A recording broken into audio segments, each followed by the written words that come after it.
the new currency. It will replace the dollar, it will replace the euro, and it will replace the yen. We are going to live that world. We are going into complete science fiction. I think it'll be very clear 10 years from now that, yeah, I don't really want US dollars anymore. Quite probably in the 5 to 10 million range. This is going up relative to the sixth power of time. So it's going up in a linear fashion, very predictably. There's so much money out there that most of the money is still on the fences. It's just the very tip is coming into Bitcoin at this point. Bitcoin's fundamentally not compatible with KYC. KYC doesn't work. It's completely and utterly useless thing. That, by the way, was exactly what Satoshi created Bitcoin for, is peer-to-peer. Bitcoin Zella stands out with its simplicity and clarity. We've crafted an experience that anyone can dive into, whether you're a crypto expert or just a new to the crypto world. Now guess who keeps his eye on us? The author of best-selling book Rich Dad Poor Dad, Robert Kiyosaki. And we want to take this opportunity and thank all the people who trusted us, and we read every comment. And the best part, it's free. Subscribing now means you will get all new information for free. Don't just follow the trends, stay ahead of them. Subscribe to Bitcoin Zella today and enjoy the new edge. In today's video, Fred Krueger discusses how Bitcoin is going to $5 million, maybe even $10 million, 100x from here.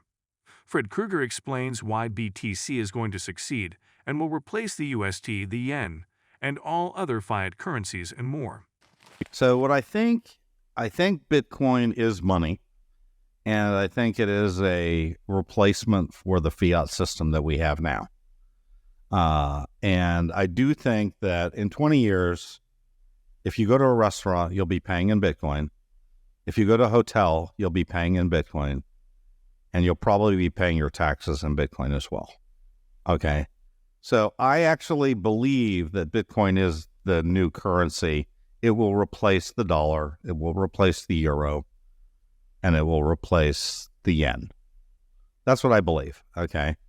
Now, you know, these things take a long time, and they're sort of hard to see. There's such, you know, it's been going for 15 years, and so will it have completely done it by 20 years? No, but I think it'll be pretty obvious that it will be there.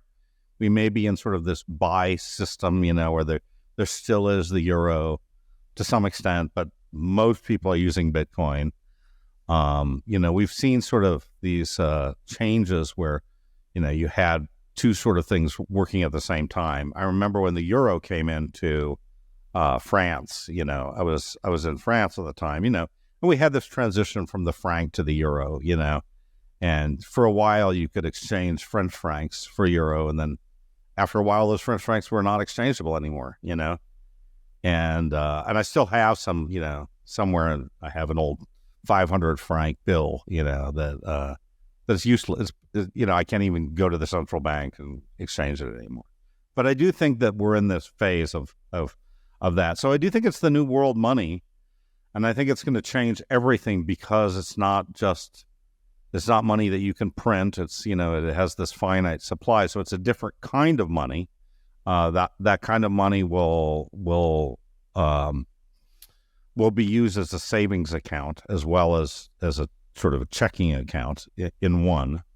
But I think in order to get there, I think we have to get to, you know, over Bitcoin 1 million in order to get to the point where it fulfills that role, right?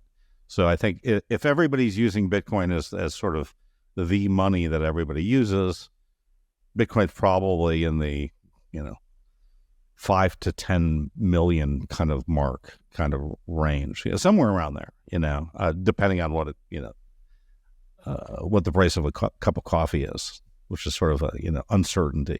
But I do think that's where we're going with this thing. It's a fundamental shift in money, as far as, you know, this sort of better money, but it's also a fundamental shift in like the power of these large governments to just endlessly print money to do whatever they want. I think it's going to reduce that power substantially. With Bitcoin's bull run seemingly on course, a crypto trading expert has highlighted that investors should prepare for further gains based on historical patterns.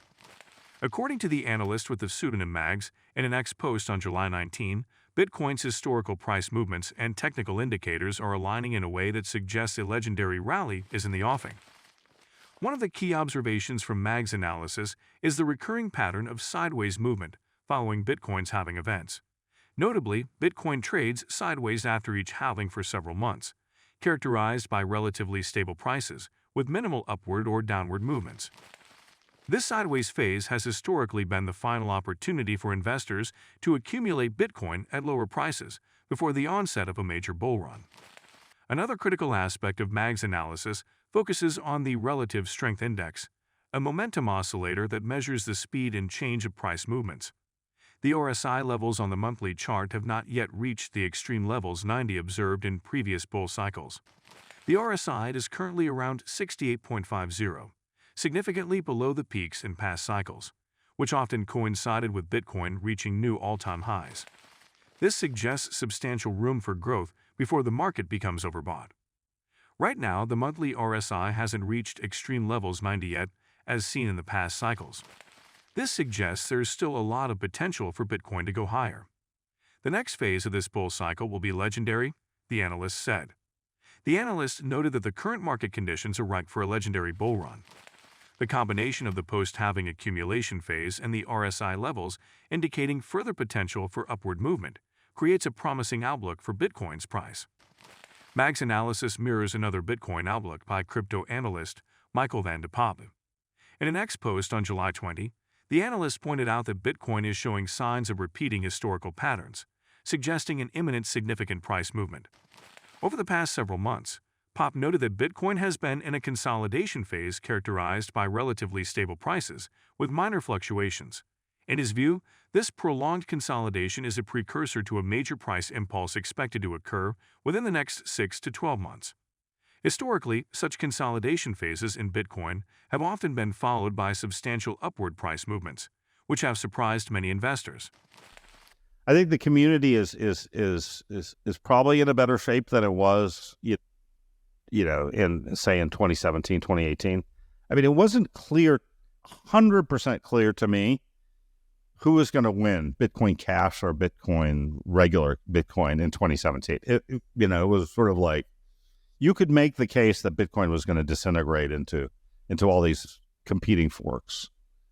And now we're also we have the ETF, we have Michael Seyr, we have the adults are in the room, So I think we're in a much better place than Bitcoin was, in the sort of 10th anniversary of its, existence.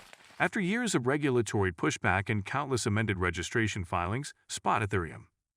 Exchange-traded funds are finally hitting the market. For the first time, shares of publicly traded Ethereum ETF will be listed alongside the likes of Apple Inc. and SPDR's S&P 500 ETF Trust on some of the United States' most popular brokerage platforms. The anticipated listings are a defining moment for cryptocurrency markets and an opportunity for millions of U.S. institutional and retail investors. Here's what you need to know to make the most of it. The Chicago Board Options Exchange confirmed July 23 as the launch date for the 5 ETF assigned to trade on its platform. 21 shares Core Ethereum ETF, Fidelity Ethereum Fund, Invesco Galaxy Ethereum ETF, VanEck Ethereum ETF, and Franklin Ethereum ETF. The 4 other spot Ethereum ETF will trade on either NASDAQ or New York Stock Exchange ARCA. Despite no official announcements yet from those exchanges, they are widely expected to list on July 23 as well. Will spot Ethereum ETF offer staking? The short answer here is no. The longer answer, maybe, but not anytime soon. As a refresher, staking involves depositing Ethereum to a validator node on Ethereum's beacon chain. Staked Ethereum earns a cut of network fees and other rewards but also risks slashing, or forfeiting staked collateral, if the validator misbehaves or fails. Staking is attractive because it significantly boosts returns. Annual rewards rates stand at around 3.7% as of July 19, according to stakingrewards.com. Earlier this year, several issuers, including Fidelity, BlackRock, and Franklin Templeton, sought regulatory sign-off to add staking to spot Ethereum ETF. The SEC denied those requests. The issue boils down to liquidity, according to several people involved in the talks who spoke to Cointelegraph on the condition of anonymity. Stake Ethereum usually takes days to withdraw from Beacon Chain. That's a problem for issuers, who are required to promptly redeem ETF shares for underlying fund assets on request. And do not forget to subscribe to Bitcoin Seller. The most important news will reach your inbox on a daily basis and for free. I do not know why you have not subscribed yet. If you like the video, give it a thumbs up and subscribe for more daily updates. Remember, knowledge is power, and we're here to empower you on your financial journey. Until next time, happy investing.